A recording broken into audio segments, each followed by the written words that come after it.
Here in Ards Day Procedure Unit, we carry out flexible cystoscopy procedures. A flexible cystoscopy procedure is where a small camera is passed through the urethra, which is the water pipe, up into the bladder and has a look in around the bladder.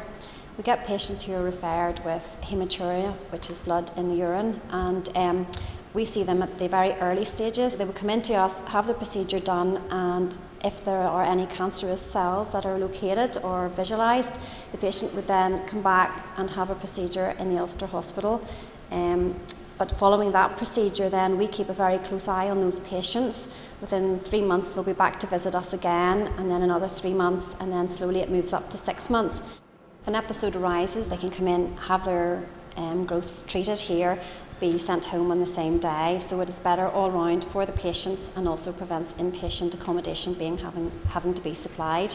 Where we had a 12 patient slot, we only had 8 patients turning up for the procedures, so we put a process in place where we looked at all the scenarios and protocols that were in place for sending for the patients, and we noticed that the secretaries were having a lot of work overload, so we were able to get a new secretary. All the referrals come into her, she sends for the patients, and she is the port of call that should anybody not have time or not be able to come in for their procedure, she will then allocate the position to another.